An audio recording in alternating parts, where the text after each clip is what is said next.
welcome. We'll give about a minute for a few more people to join us, but feel free to introduce yourself in the chat.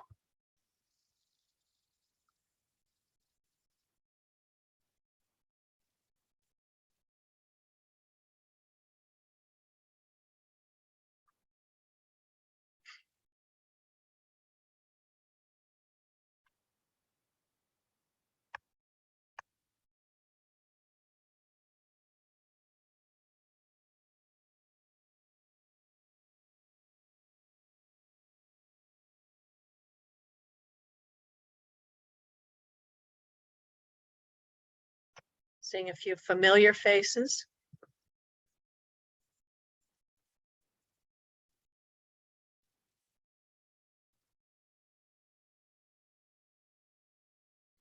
So welcome.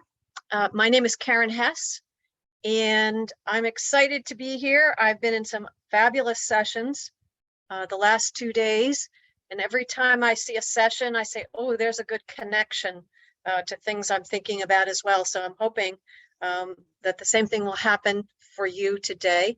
If you have not introduced yourself in the chat, please do so we kind of know who is here. And we'll get started. So as I said, my name is Karin Hess. A lot of people know my work with depth of knowledge and rigor.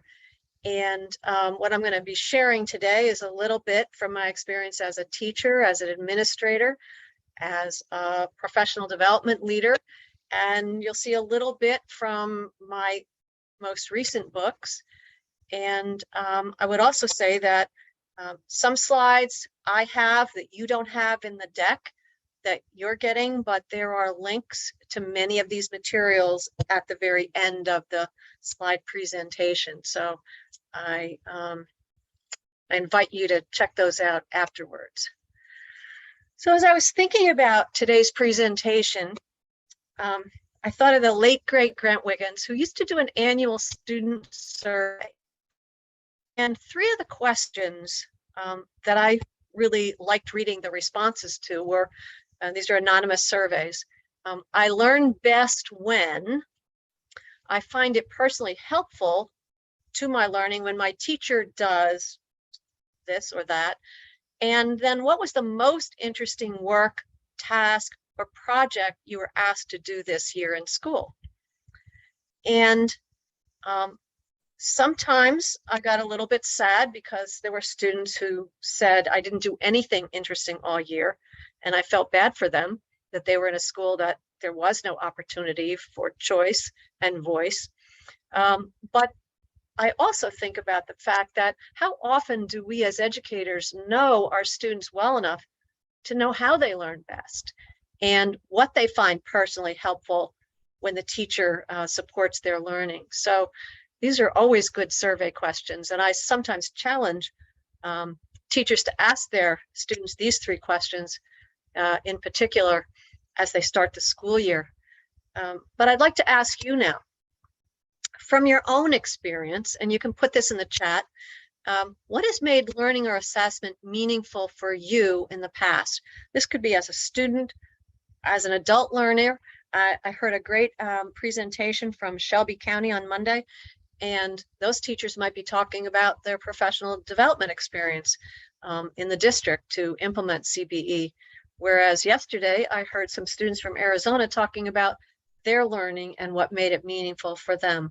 So I'd like to invite you for about the next minute to just share what makes learning and assessment meaningful for you.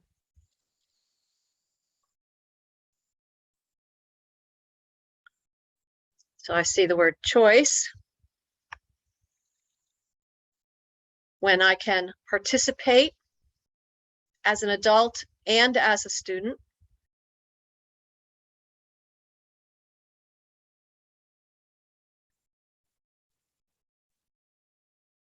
Opportunities to apply the learning to something I value. Knowing the why. When it's authentic. Thank you, Kathy. Good to see you. Kathy White from New Hampshire, who I do a lot of work with. Connecting to the content. Did you know that the first indicator that kids are beginning to learn deeply is when they start to make connections? And the personal connection is what happens first. And then they move from the personal to something a little bit more cognitive. When learning is purposeful, when I have the opportunity to reflect, time to process. Problem with traditional school is you have to learn things within a certain amount of time. We all know that's a problem. There are a lot of people saying authentic, relevant. Okay, so here's what I'm hoping. Thoughtful questions and pauses. Thank you. Opportunities to see what students know and have learned, because we often don't consider that as a learning for us, but it is a learning opportunity when we can learn from our students. And it was interesting. That was a comment some students made yesterday when they heard the teachers talking about their learning. They said, we don't even think of it that teachers are actually learning as they're teaching us. So thank you for sharing those things. I hope I can make this session meaningful for you. So I'm going to start with talking about what actionable assessment is. Then I'm going to unpack 5 teacher moves. And these are things I've been researching and thinking about quite a bit over the past few years. And I'm going to give you a few examples of each, but I don't want this to be thought of as do a little bit of this and a little bit of that, and magically things will happen. I want you to think about systematically implementing teacher moves that are actionable and move science.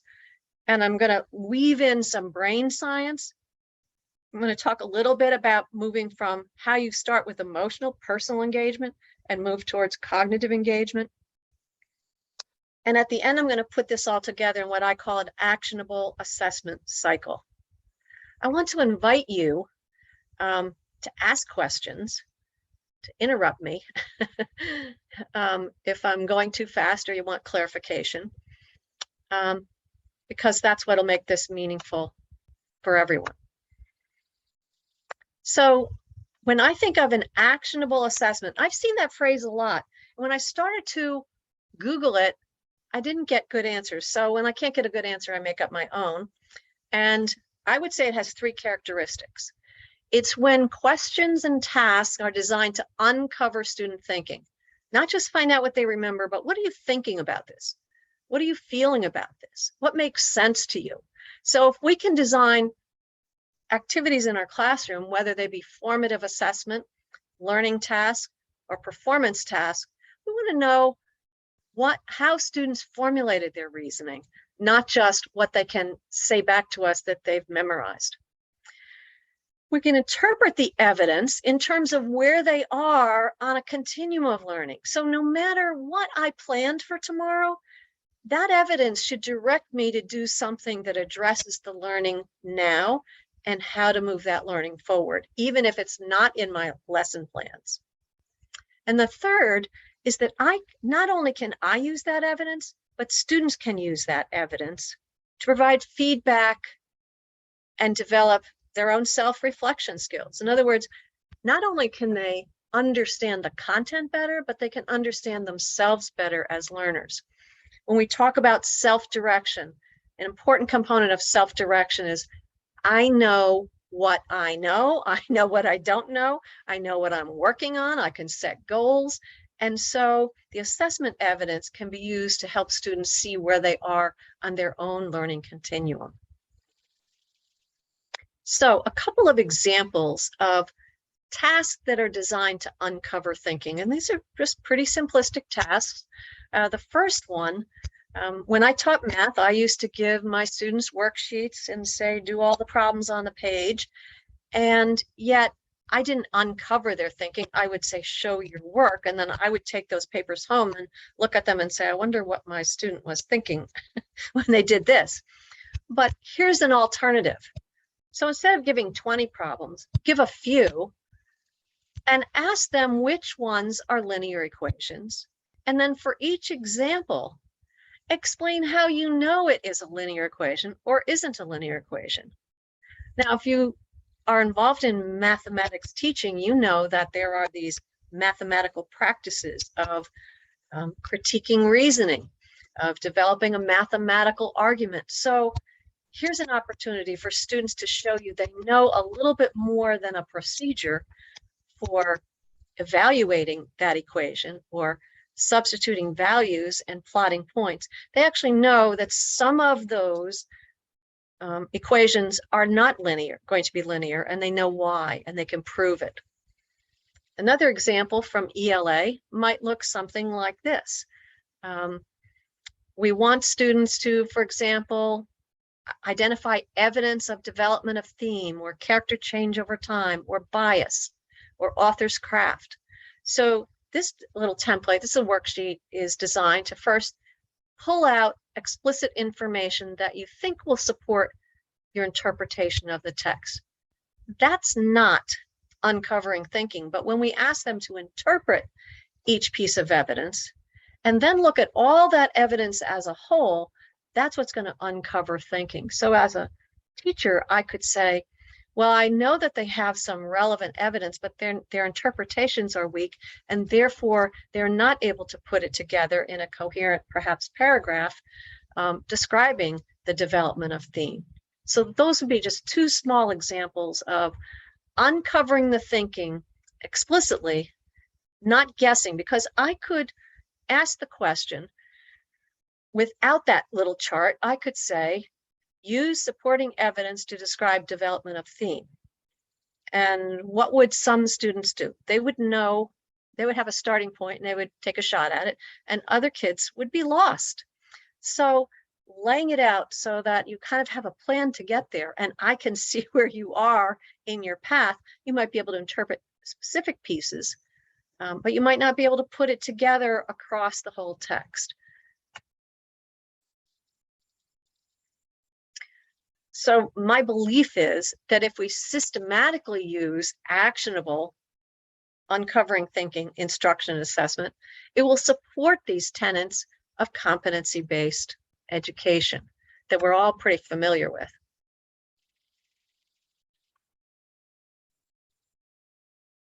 So as I say, I'm going to give you examples, but this is not a collection. It's a systematic approach. So the 5 teacher moves I'm going to talk about that deepen engagement, promote self-directed learning, and deeper thinking. The first one is asking a series of probing questions. And I have that underlined because I see a lot of teacher evaluation tools that say, did the teacher ask a higher order question? Well, I've been in classrooms where the teacher asks a higher order question that nobody answers, or 2 students can answer and nobody else is sure what to do. So the idea of a series of probing questions provides many entry points for students in the class to help them all get there. The other thing about this, and this is what the research says, if a teacher believes all students are capable, they will ask probing questions. But when they don't believe students are capable of achieving deeper thinking, they tend not to probe. They tend to ask a lower level question and move on. So the more we ask a series of questions that increase in depth and complexity, the more students will arrive at the destination we're hoping for. The second is the ability to build schemas in each content area. And I underline each content area, but both parts are important. So what's a schema? A schema is a mental map, mentally creating an organizational file cabinet to put information in for each content area, because each content domain has its own schema. It's got its own structures. It's got its own vocabulary and terminology.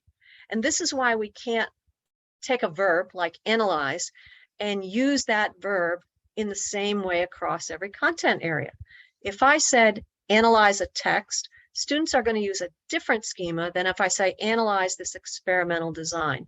The schema is, how do you develop an experimental design? How do you develop a text? How do you develop math problem solving in the real world?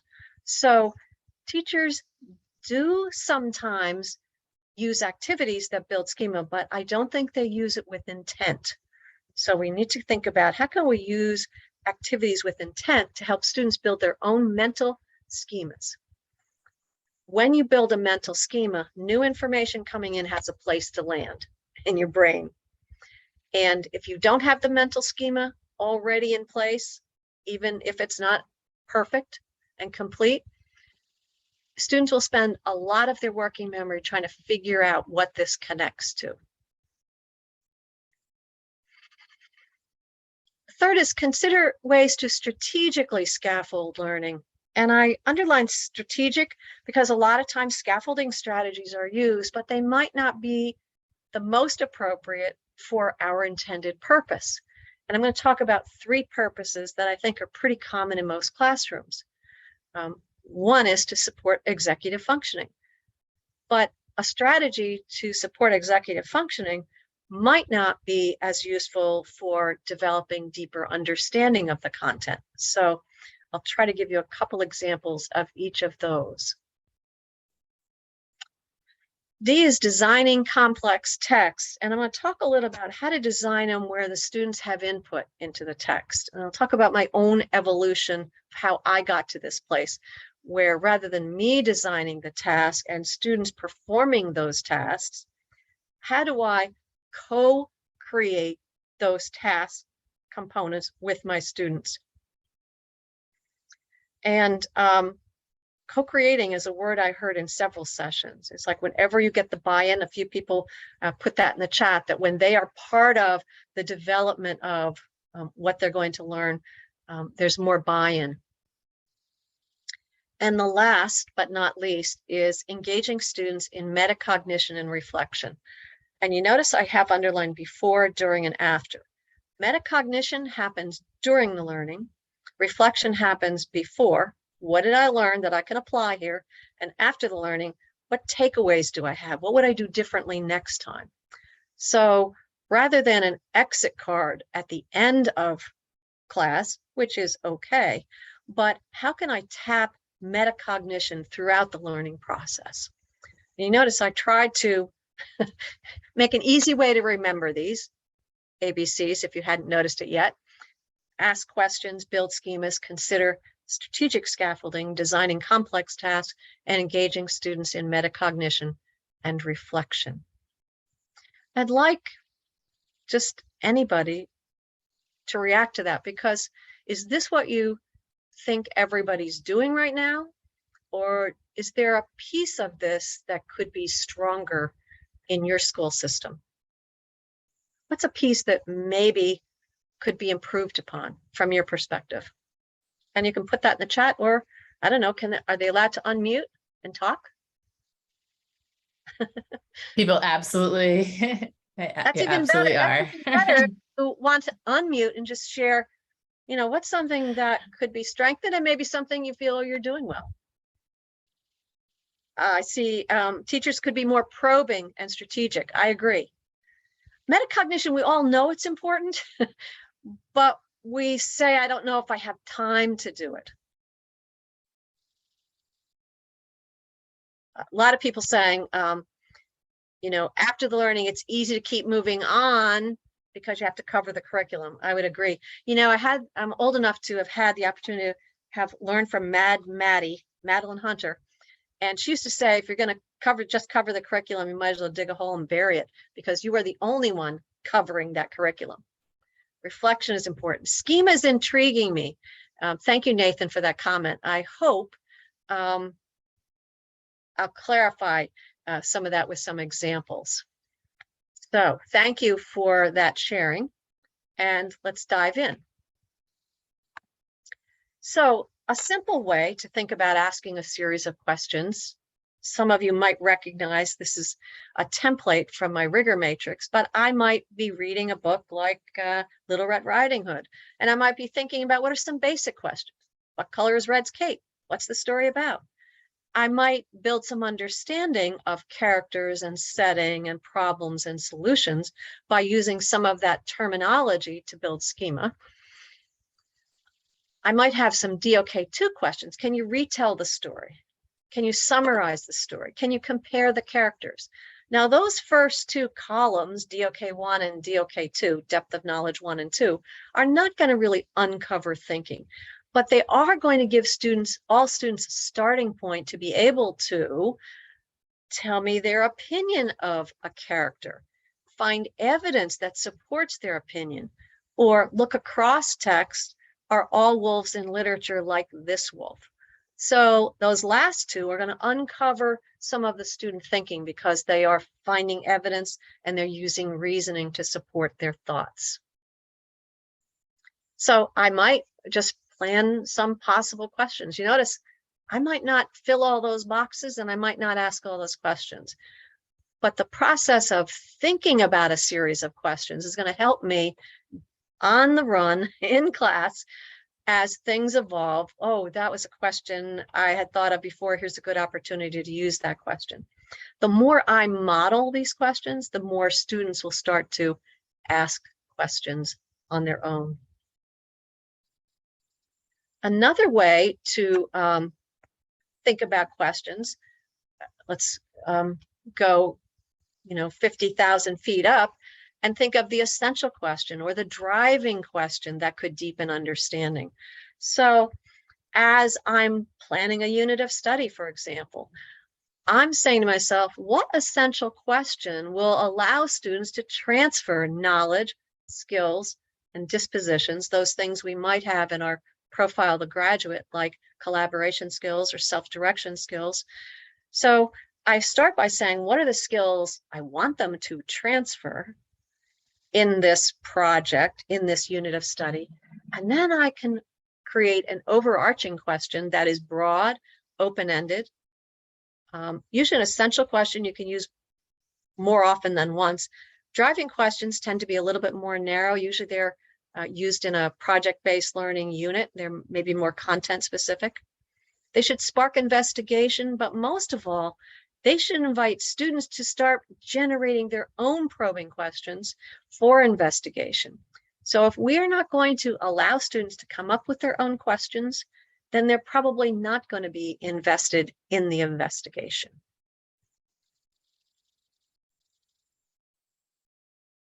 So here are just a couple of examples.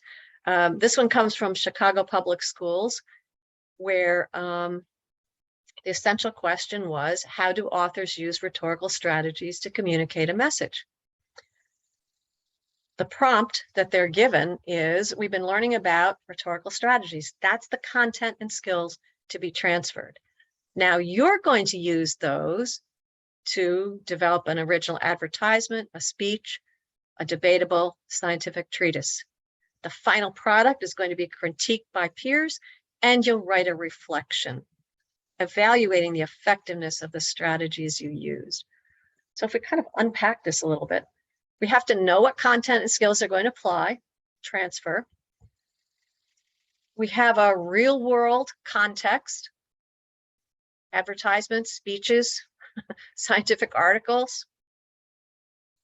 I hope you can see that there's choice. And in this school, they gave students a choice which they wanted to focus on. There's an opportunity to get feedback from peers. So we're building in collaboration and respectful collaboration component.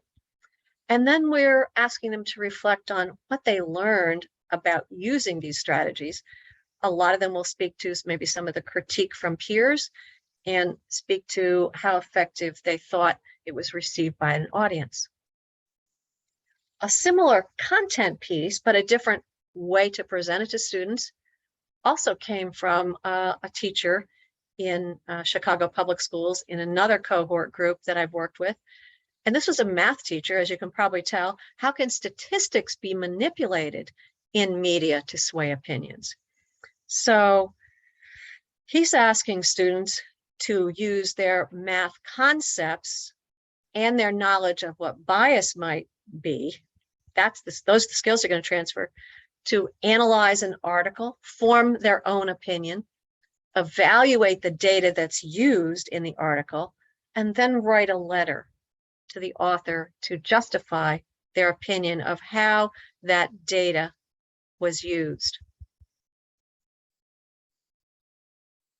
So 2 essential questions, kind of getting at similar ideas, but many different ways to meet a similar competency in different content areas.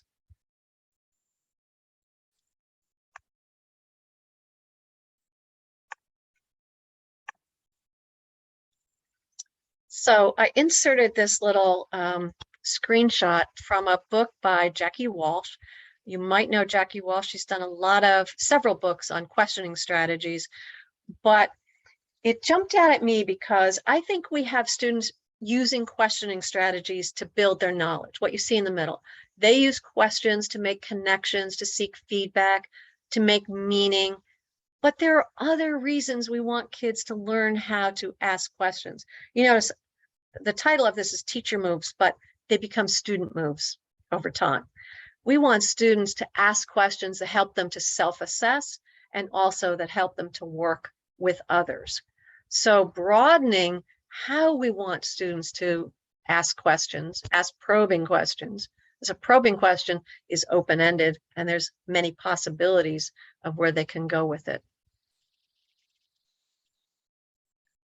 So what you're seeing here is, so if we're working on asking probing questions, this is a sample of what a walkthrough tool might look like.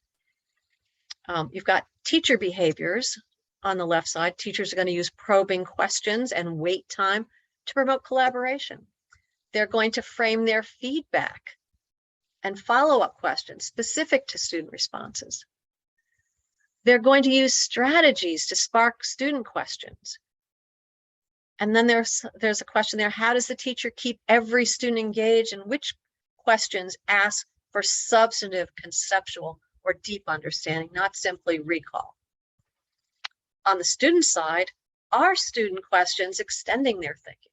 Are they engaging in discourse and asking questions that are more conceptual than procedural? And my notes in one classroom might be something like, the teacher used turn and talk frames and wait time, and the students in pairs had discussions, they looked for examples, they raised their own questions. In another classroom, a teacher might use Socratic seminar and ask students to develop their questions related to an essential question, like, does everyone have access to clean water? Now I'm watching, what are the students going to do? Well, they form groups, they have time to plan and dive into the topic and raise questions that they can ask during a Socratic seminar. So these are two very different levels. One is short, turn and talk might be a 1-minute activity. Socratic seminar might take 2 full class periods. But they are both examples of asking probing questions so that students will probe as well. And this annotated tool, there's a link to it at the end of the slides. So if you're interested in seeing the other examples, you can see them there. So now on to building schemas. A schema is a mental map. So I already said these have to be in every content area. And that's because every content domain has its own schema. It's not the same as handing students a concept map to fill in. It's saying, can you create your own mental map of the ideas that come together to make this whole? So in a writing text, students might be looking for how words are used to support the central idea, how the structure is used to support the central idea, how the evidence is used. So they're taking things apart to see how the parts work together. That's building schema. That's different from just telling them how to fill in the parts. The reason we want schemas is it helps students to make sense of new information. This is an example. Schemas are like mental file cabinets with file folders, and it allows you to file things that connect and to refine things. You can activate schemas during reading or viewing or discussion. You can change your understanding of schema over time. I like that there are this one is modeled in a classroom. where ideas are being put into that folder as students are reading, and you'll see names. So students are building a mental file cabinet together as a class, pulling ideas together and deciding what they really understand about the topic. Another way to build schema is sketchnoting. Now, if you've never used sketchnoting, I have to say this is something to put on your list. Sketchnoting is when students take notes with pictures and color and minimal words. They write down what's important to them at the time. So here's a high school example. They might be listening to a lecture, reading, or perhaps watching a video, but this student has some drawings. This student has some words that are highlighted. This student has some arrows and notes. And why is this important? Because they're pulling on their prior knowledge. They're saying, this is important, I think, and this is uncovering thinking, because you could look at a sketch note and you would know what students think are the important key ideas rather than telling them. I've been in classrooms where the teachers give students an outline and they're telling them what to write in each part of the outline, but the students aren't making decisions about what goes into the outline.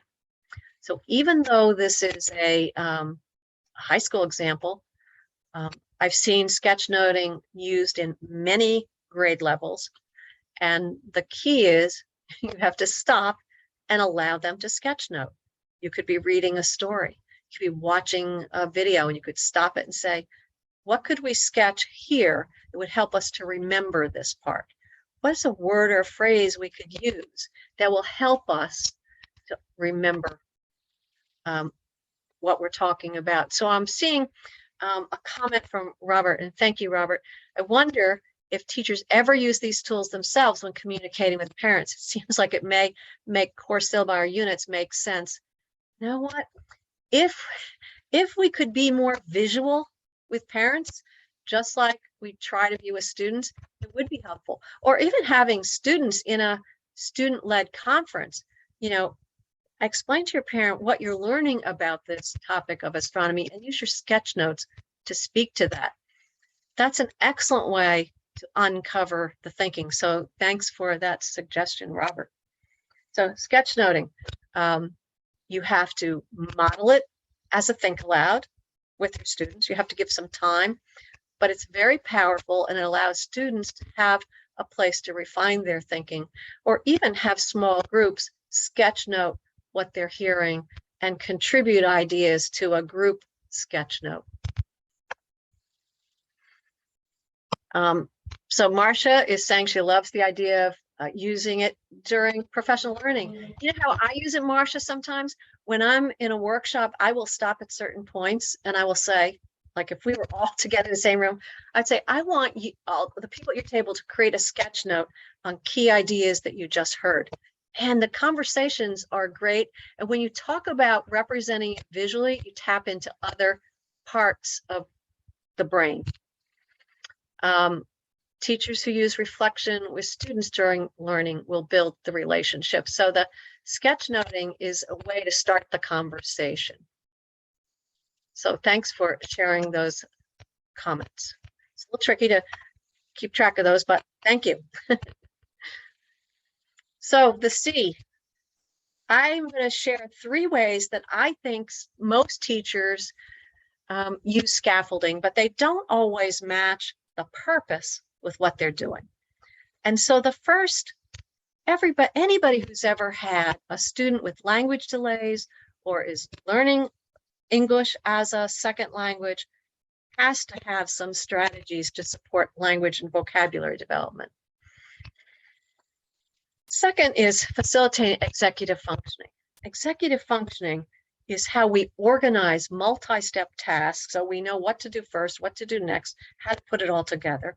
It allows us to solve problems. It allows us to set goals and to see if we are meeting those goals. We're looking for evidence. It allows us to solve problems, create complex products.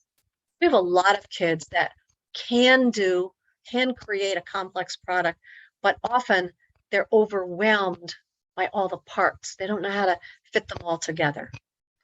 And then the third is, what are some strategies that will help students deepen their knowledge and connect to those big ideas and essential questions? Because truly, we have an essential question, and if we forget about it when the students submit a final piece of work or piece of evidence, and we don't ask them, what's the connection to the big idea here? Like, does everybody have access to clean water? Or how is bias used in the media? Then we've missed an opportunity to deepen knowledge. So I'll share a few examples, and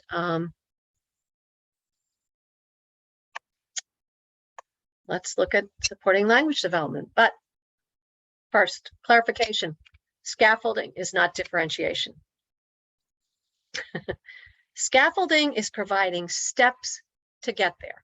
I want everyone to be successful on the infographic, on the inquiry project, on the PBL. And so I'm going to build in steps that anybody can use to be successful.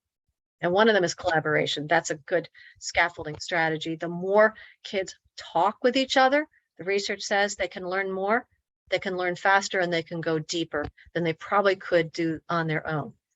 Differentiation is providing choices. So a lot of teachers use menus and choice boards. I used to call them assignment menus, and I would have my students pick which 3 that they were going to do. They didn't have to do all the same assignments. They had to do comparable assignments. You can differentiate the content. They might pick the book they're going to read. But let's say they're all reading Catcher in the Rye, or they're all reading Old Yeller or whatever. Then you say the process that they use might be differentiated. Some students are analyzing the text. Maybe some are writing a new ending to the text. The process is different. And then the product is another opportunity for differentiation. So maybe we're all reading the same text. Maybe they're all using the same processes to get into the text, but the final products to be shared are different. They might look like options, like tic-tac-toe boards with 9 options. I used to hear teachers say, well, what if kids just pick the easiest thing? You know, my rule is, it's a menu. You have to pick an appetizer. Those are all kind of easy. You have to pick a main course, and you have to pick a dessert. You can even do some side dishes along the way. So the idea of a choice board isn't like free choice or free for all. It's everybody's going to do something substantive. Are there thoughts about that before I share examples? Okay. Trying to work back and forth between what's going in the chat and what's on the screen. So here's something that I saw, simple and clever. This is called Say It Another Way.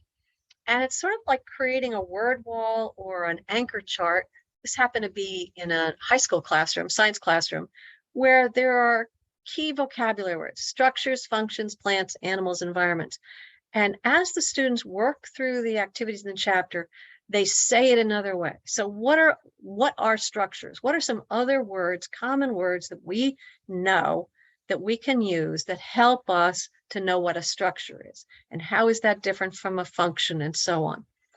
It's very simple. This is a teacher who posted it in Teacher to Teacher. If you're not familiar with that on Twitter, I follow it because there's always great little ideas.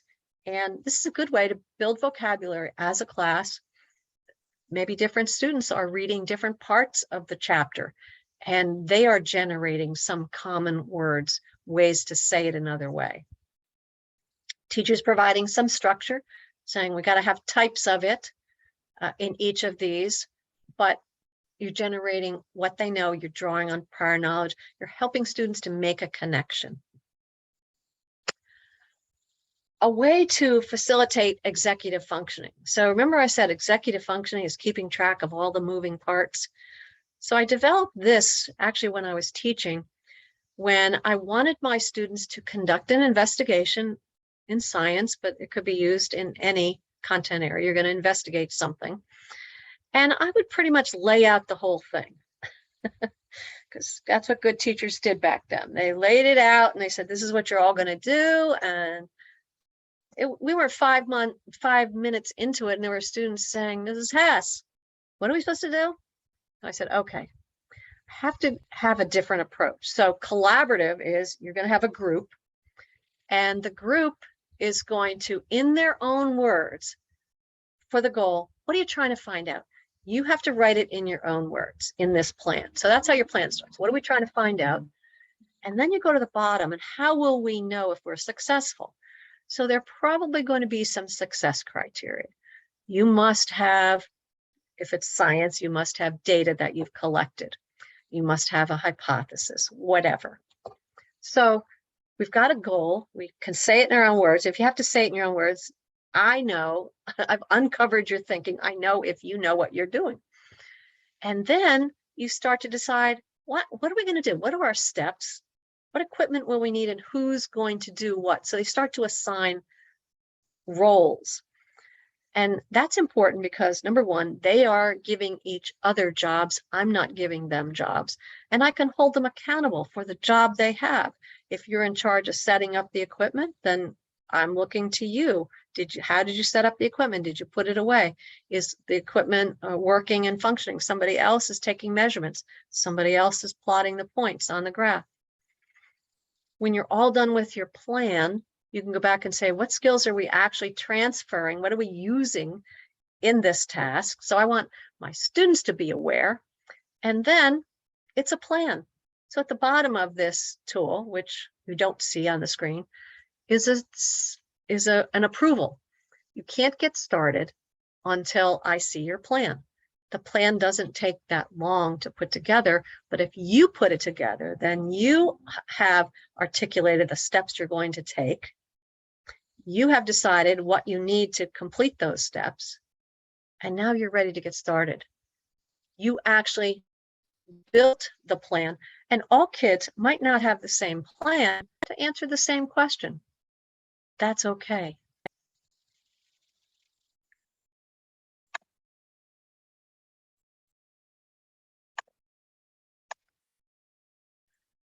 So how do we deepen content knowledge? Sometimes graphic organizers are used to build schema, to take things apart.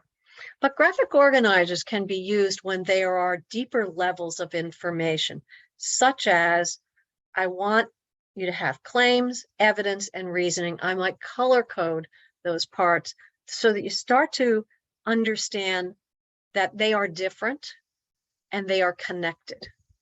Every piece of evidence has a connection to reasoning. All evidence must support the claim, for example. And this is one from the Vermont Writing Collaborative. If you're interested in going on their website, it's just the Vermont Writing Collaborative.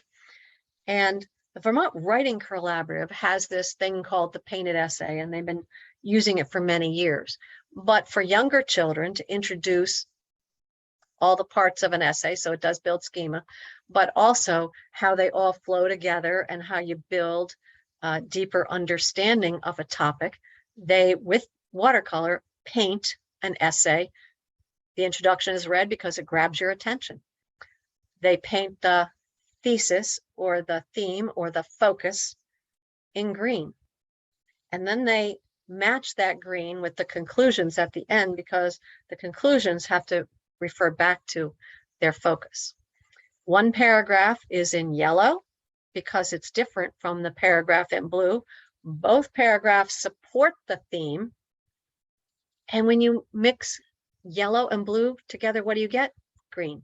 So it's a visual way to say all the things you put in your supporting paragraphs, just like the evidence and the reasoning and the claim, are going to support your conclusions in the end. That's another way to use a visual organizer to deepen understanding of all how the parts fit together. Sometimes we use stems. Students aren't sure how to talk about and give feedback on what they're learning. So stems that are designed, and all of these, you notice they all have a because. They have a because you need supporting evidence for them. I can agree with you or I can disagree with you, but I have to have evidence. I have to explain what that evidence is that was confusing and why, or that was useful and why, or why it reminds me of something else. I've even seen teachers use these little popsicle sticks with stems that help students give feedback so that they can go deeper into the content, because otherwise they're not really sure what to say. So now we're at D, designing complex tasks. So here's my journey, and it might mirror your journey with performance assessments. When I started teaching, I was doing PBA 1.0. I created projects that were related to what we were learning about, you know, the Westward movement or whatever the topic was. I designed it, I directed it. I rarely assessed it. My assessment was, did everybody get engaged? It was pretty subjective criteria. Did you participate? Did you do something creative? I didn't have a rubric. And then I think there were a lot of missed opportunities to document the learning that happened. They were memorable. Students came back years later and said, Mrs. Hess, we loved when we built the teepee. We loved when we made butter. So they remembered it. It was emotionally and personally engaging. Was it cognitively engaging? I don't know. I didn't assess it. Over the years, I came to realize that I could embed problem-solving tasks in the curriculum. I still designed them. I started to give students choices, maybe choices in how they represented their work, or maybe in some of the content. There was some choice. I assessed the final product, and I was more clear on the success criteria. A lot of people are right here, right now. It's a good thing.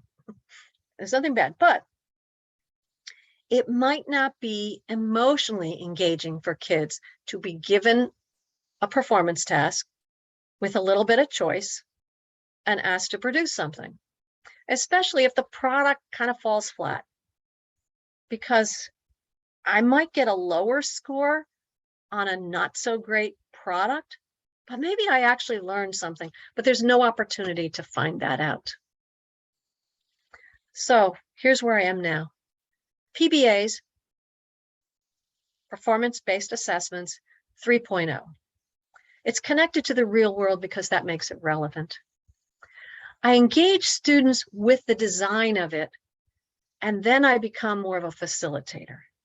So there are going to be things I'm going to have to teach, maybe like in a mini lesson, but there are other things that the students can probably do more on their own. It allows them different pathways. I can assess both the process they used for the learning and the final product. So here's where reflection comes in. Here's where peer critique comes in. Here's where kids getting feedback from peers so that they refine their products and improve their products is part of the learning process. And student voice, we talk about voice and choice. Choice is I can maybe choose the resources I use. I maybe can choose who I work with. I maybe can choose the final product or the audience. But voice is I have an opportunity to say what I think about this. I have the opportunity to express my ideas and support my ideas. And that's different than choice. That's like, I now have a voice. I can say what I think. I still am expected to use good communication skills, to use research skills, all those skills that we're going to transfer. But I am also going to have the opportunity to tell you how I got there. Does anybody want to react to that? Like, where are you right now in this continuum? I'm guessing that people probably can relate to some of these areas.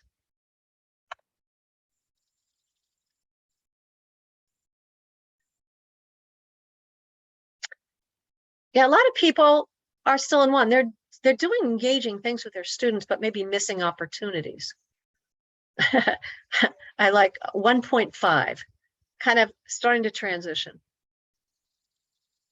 Thank you. Yeah, absolutely. Voice and choice are usually clumped together, but they are different.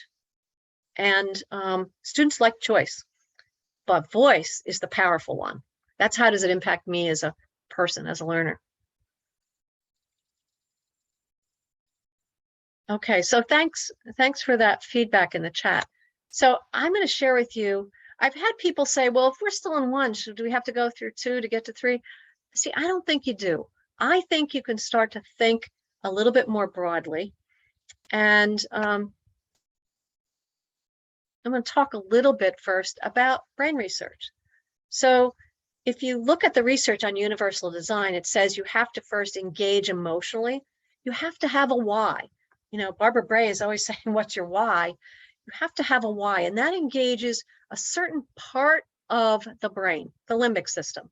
And the limbic system controls motivation, attention, and retention. And if your motivation is low, you're not going to get to the what of learning, because you're not going to want to learn, or you're going to stand up in front of a crowd and you're going to be scared because you're standing in front of a crowd, and you're not going to be able to access something that's there. So the next part of the brain, the representation, how we represent it, is how do we teach the what?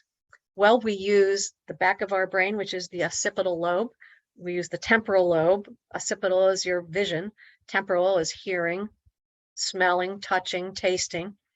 And above that is the parietal lobe. That's the motor skills. So when we're using manipulatives or counting on our fingers or throwing a ball and then adjusting and throwing it again because we're watching it and changing the adjustment, that builds the what of learning.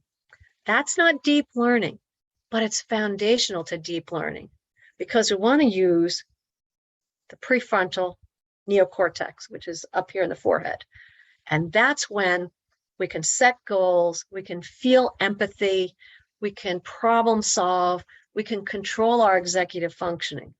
So that's where the cognitive engagement happens, but we have to start with emotional to get there. Because emotional shuts down, we're not going to get there. Now, let me link it to somebody else's work. If you've never seen the work of David Kolb, he talks about experiential learning. Start with, why is this important to me? Again, what's your why? We use driving questions or essential questions. We launch an event or an activity that we design, but we want to generate a why for our students. This sounds a lot like PBL, but it doesn't have to be PBL. But students have to know why they're learning it. I have a son who said to me when he was in college, he said, Mom, every year in math, I'd ask my teacher, why do I have to learn this? And they would say, so you can do the next math course. He said, they never told me how it relates to the real world. Once I have a why and I have some questions about it, then I'm ready to gather the what, the facts. This is where stations, assignment menus to build a foundation. This is where small group work. This is where micro lessons with different groups of kids is very useful, because now that I have a foundation, groups can start to say, this is where we want to go. Now I'm handing over some responsibility to my students. They want to create their investigation plan. It's more student directed, and my job is to coach them and say, oh, go back and take a look at your plan, because I think you need something else. But I'm not going to say you have to do it a different way. I'm going to help you figure out why some way would be better than another. So I'm going to ask probing questions, different probing questions there than I might ask to help you find your why. And then finally is the what if. What if I plan it in this way, I share it in this way? What if I could raise new questions? This is where students are taking action. So this is what a good performance-based assessment, PBA, performance-based assessment, can do. It can start with a why that builds the need for the what, and then we hand it over to kids to figure out how they're going to put those ideas together and share them. So, two types of performance-based assessments. Basically, we have tasks, performance tasks. They're usually one class period, a couple class periods, usually embedded in the curriculum, and project-based learning, which takes a little bit longer. They're similar in that they're can be student-centered. They can be connected to the real world. They can be answering complex questions. But really time is a factor, a difference in these two. So as I tell my teachers in Chicago, where we've been working on developing performance tasks, that you're not just developing one performance task, you're developing a continuum, because what if you want to do project-based learning? Well, you've got to start with some short cycle tasks that build to some smaller performance tasks. I call those scrimmages. And they maybe lead to more complex tasks or projects, or even a capstone. As students are building a body of evidence, they are probably collecting some scrimmages, some performance tasks, and some extended investigations as demonstration of learning.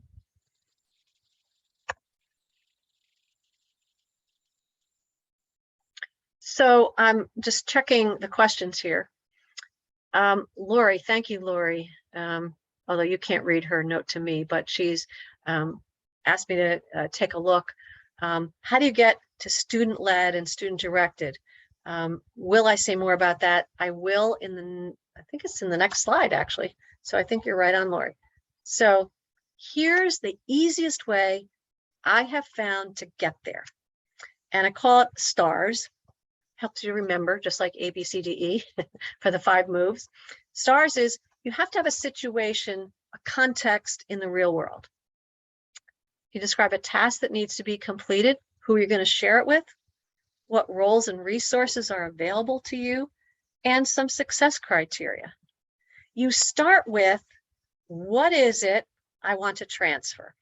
So is there content knowledge kids have learned? If you think back to the example of the math teacher who wanted them to look at data and use their math skills in data analysis to decide if there was bias in how that data was being used, that was a given. Processes, what thinking skills are you going to be using? These might be research skills, these might be problem-solving skills, and the products. So if you start there, then you can say, well, if these are, and this is how we've done it in other groups, first identify the content and processes, be flexible with the products, authentic products, give them some choices with products, and then say, what's a real world situation where a real person in the real world would apply this? And that is where we get to the scenario, and then what you have to do in that scenario. And the planning tool looks like this. So you will notice some question marks. Question marks are things I don't need to control. So in the first one, a real world situation might be planning an event. In this task, you will determine how best to earn money for that event. You're going to have to convince your peers that you have the best plan. You decide what resources you need. You decide what the event is. That's why there are question marks there. You decide how you're going to research it, but I do want you to create a spreadsheet that sort of organizes your information. And you have to produce a business plan, maybe a timeline. Maybe you want to have a debate with different groups. So the question marks indicate to students that's where your flexibility and your choice is going to be. So start with, what's the content that I'm going to say is tight? And where are the loose areas? Identify a real world situation. If you look at the third row down, a messy problem, something's in the news, a judge took a bribe, not something we're hearing about in the news, talking about. So I'm going to use that messy problem and I'm going to create a question. Should the oath or the guidelines for judges be changed because we have a judge that took a bribe that influenced his or her decision? You decide who you're going to share this information with. You decide what resources you need, but the content is what is in a judge's oath, and are there any punishments for that? Are there any penalties for that? You're going to research your point of view, different points of view. You might want to look at some past cases, and you have some choices. You can role play. You can create a public service announcement. So sometimes I might offer some choices because we maybe don't want a million different products. We might just want a few. And other times it's just a question mark. I don't need to make it tight. You decide who is the appropriate audience. So this planning tool is a way to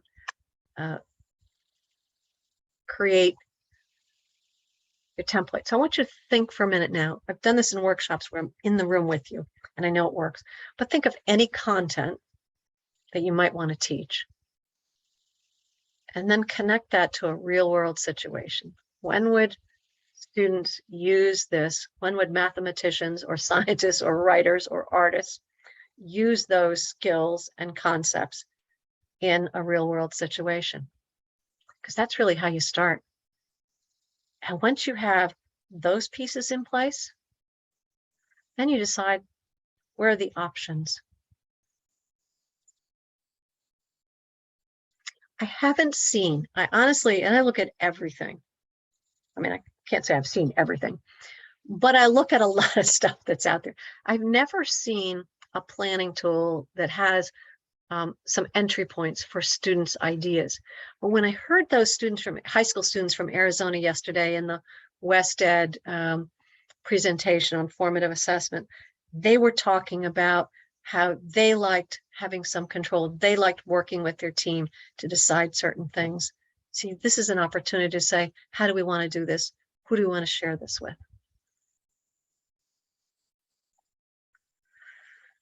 So think about this. Students have input and decision making. And that's what makes it meaningful. If you go back to what the comments were early in the presentation, you were saying as students that when you could make decisions, when you had some input, when you could apply it a certain way, that made it meaningful. So hopefully this is a way to increase the meaningfulness factor. So this final teacher move, and then we're going to put it all together, is metacognition and reflection. And I'm going to just share a few examples of how you might approach that. Peer-to-peer feedback. This is a tool that I found. It was with some project-based learning materials. But what I liked about this is that the little feedback sheet, and so if this could be done with a short task or parts of a longer task, you get to a certain checkpoint and you get feedback from a peer. When I say parts of a longer performance-based task, I fill in the date and I have to give feedback that relates to the criteria on the rubric. So I'm linking my feedback to success criteria. And I have 3 rules. I have to be kind, I have to be specific, and I have to be helpful. So the kindness factor is, what do I see is excellent or has the potential for excellence? What ways do I see maybe could be improved upon? And then I'm going to be helpful. I'm going to give you a good suggestion. I think there are a lot of people who, if they got feedback, not advice, but feedback that says this was done really well, I think this could be strengthened if you do this helpful thing, you might be more open to taking that feedback. And we want students to give respectful feedback and know what to do with it. So I thought this sort of embodied some good ideas. Another one, if you're doing a project, a lot of teachers use Scrum boards. Scrum boards are something they use in industry when a lot of teams are working on a lot of different projects at the same time. And there are many different setups for Scrum boards. There's software for Scrum boards, but this is what I liked about this one. You see the teams here, one team is researching clean, fresh water. Another is researching the American alligator. Another is the Florida panther, and so on. So the teams have a to-do list. And the to-do are the tasks in their research, and they all start with a whole bunch of to-do post-its. And as they start to work on something, they move it to the doing column. Now, I can stand back as a teacher and I can see things they are working on and things that are left to do.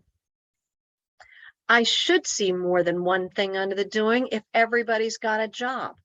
Different students, they might even have their names under those. One student might be using one resource, another using another resource, another one's watching a video or whatever. But I can see that multiple tasks are being done. Students are simultaneously engaged. That's a good indicator of positive group work. Then when they finish doing that, they move it to peer review, and it doesn't go to the done pile until some other team reviews it, gives them feedback, and either they can send it to done or they go back to the drawing board and work on it a little bit more. It's got multiple steps. The teacher's job is to keep track. Maybe there's, like, I might look at that pink team and say, they still have a lot to get moving. They haven't moved anything to peer review. Maybe I need to spend time with that team a little bit more to help them move that along. So I'm seeing Amy, thank you, making a comment about the Scrum boards. I've seen them without the peer review. I think they're more powerful with the peer review because metacognition and reflection are important. So a lot of people use gallery walks. Good rules of thumb for a gallery walk. The things you're looking for are the success criteria in the rubric. They're just the proficient level. In the gallery walk, usually the gallery walk happens near the end. And so everybody kind of knows what a testable question should look like. Everybody knows what a hypothesis looks like because they've all been working on it. So one team can give another team a thumbs up, or they can make a comment. And again, we might need to help them with some stems to get them started. So they're giving respectful feedback. Gallery walks work really well near the end of a project, where a Scrum board is sort of a along the way type of strategy.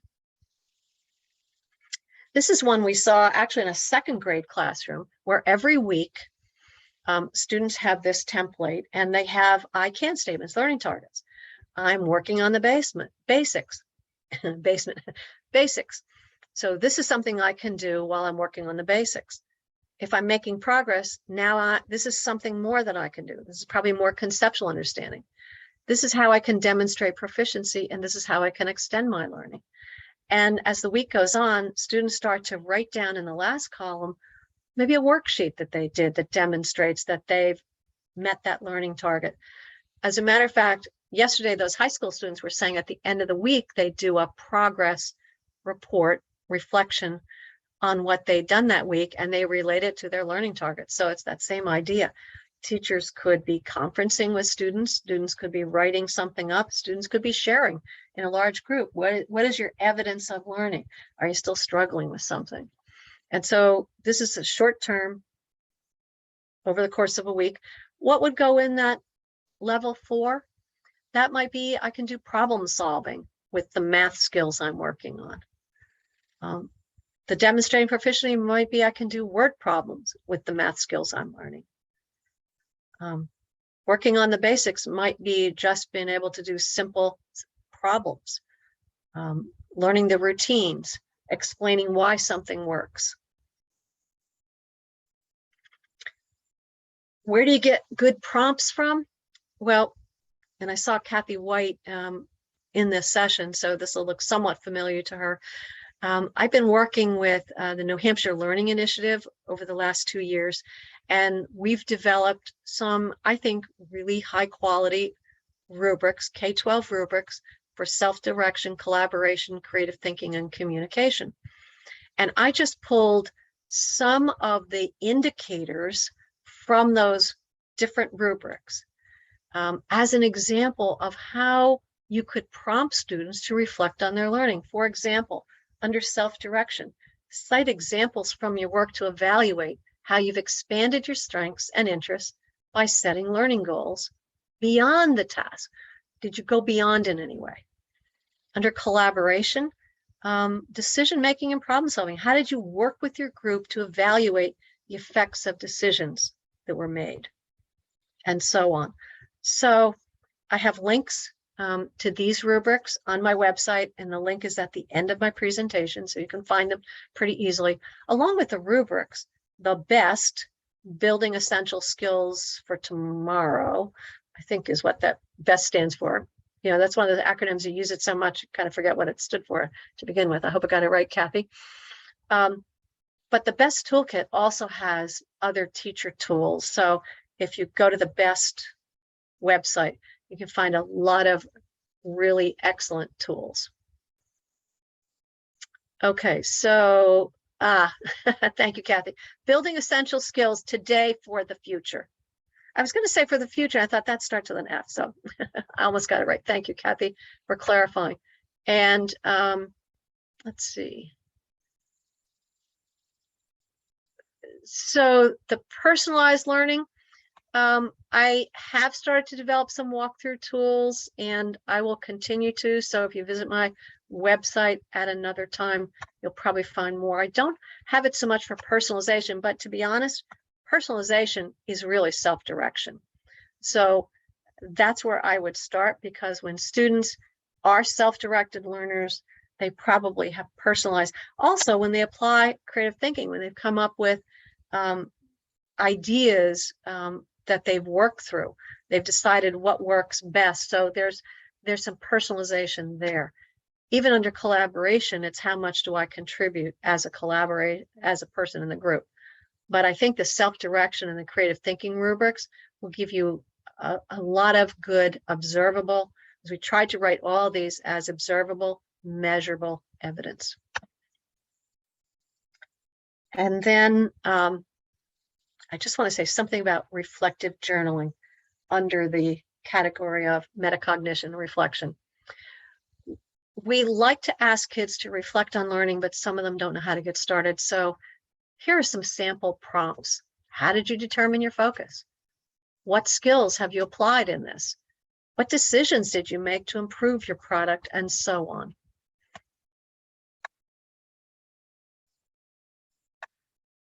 And to give you an example of why the prompts would be helpful. So let's say while they're working on a project, they have a journal and they're just jotting down thoughts.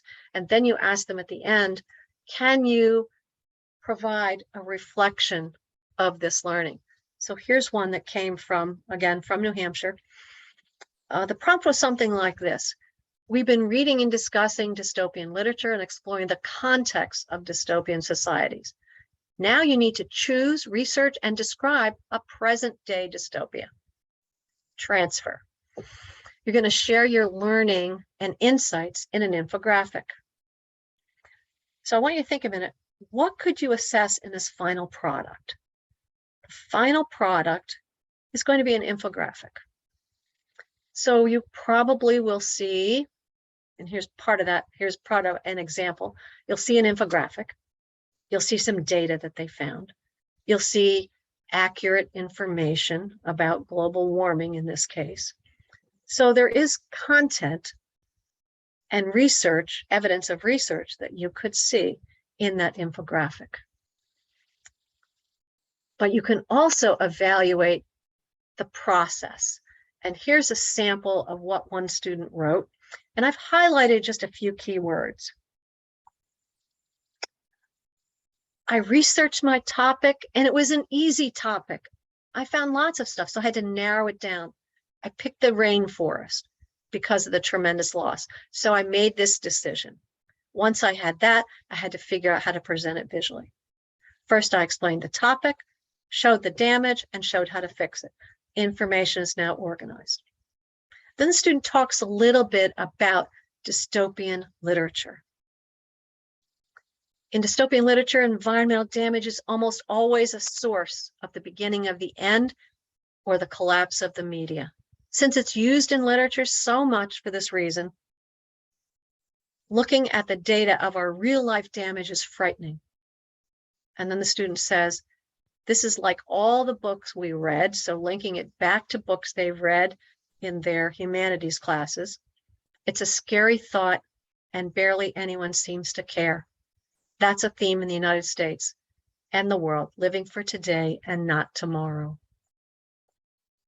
And then the student talks about the title the title, the color connects with the green. That represents environment. Black symbolizes trauma and death. Just by the world graphic and the title, environmental damage, you have an idea of what it's about. I started with an introduction, so people have the important prior knowledge they need. It's similar to an introduction of a paragraph. So now I'm telling you, I'm transferring my understanding of how to write a paragraph into a visual display. I made all the text white because it contrasts well with black. I chose the damage that has already been done to the world because I wanted to evoke emotional reactions, pathos. And I'm applying how I'm using data to evoke pathos. And after I show the damage, I want to show how I can help, because it's a good order, because you already feel bad that this is happening, and it's going to motivate you to do some of the things I'm suggesting. I chose facts that were not singular things, but together, collectively added up because they'd be more effective. Now think about what you learned from that you didn't know when you looked at that. And that's why product and process are both important to assess in some way. And finally, if anybody's still with me, how do you put this all together in a systematic way? Well, you have learning targets. We all know what learning targets are, but I like to say, what are the learning targets for your unit, and how do they go from least to most complex? You use those learning targets with short cycle formative assessments. You uncover student thinking. You decide if they're ready to go on. And you do more than one performance assessment. I talk about scrimmages and games. You do some smaller ones first. So let's go back to that example of students will analyze an author's use of rhetorical choices, which I shared the essential question earlier. These were the learning targets from, this was a school in Illinois that we worked with. I can determine author's theme. I can view persuasive media. I can evaluate impact of an author's use of strategies. I can compare and contrast use of strategies. I can effectively use the strategies. There are some potential smaller performance tasks, scrimmages, and there's a bigger one. Now I can use it. So when we look at the cycle again, that's what I'm talking about, where you're going to build a smaller to larger use of those, because now they're ready to do that larger performance assessment.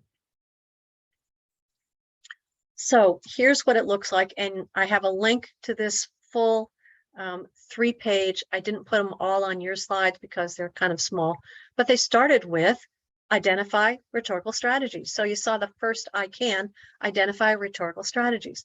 I can annotate. I can complete a graphic organizer. I can choose a product or a political issue or a debatable scientific issue. So I have choice to begin with. I'm building a foundation. And then I go from there to 2 brands. Now I'm comparing 2 brands and the strategies used, and I'm comparing, contrasting those. As a matter of fact, I'm comparing, contrasting them, and then I'm getting feedback using Flipgrid from my peers, which is helping me to refine my thinking. So there's a feedback loop built into this stage. And then finally, now I'm going to create an original advertisement, an original political campaign promise, an original scientific treatise that's a debate on a debatable topic. And I am going to write a reflection that evaluates the effectiveness. That's how I put these ideas together in an actionable assessment cycle. I'm going to quickly go to the chat just to see if there are any questions at all. Okay, I think we're good. I think we're good. So I know it's been a jam-packed 3 days, and I hope you'll check out some of the resources. I think if you look in the chat, I think the survey is in there. Thank you. Zorana put the survey in there so you can respond to that. if I know I feel like I just talk pretty fast sometimes, but please feel free to email me with questions or something that maybe you can't find on my website, because there's a lot of stuff. So thank you very much for spending this time with me. And I hope you found a few nuggets that will be useful in your work.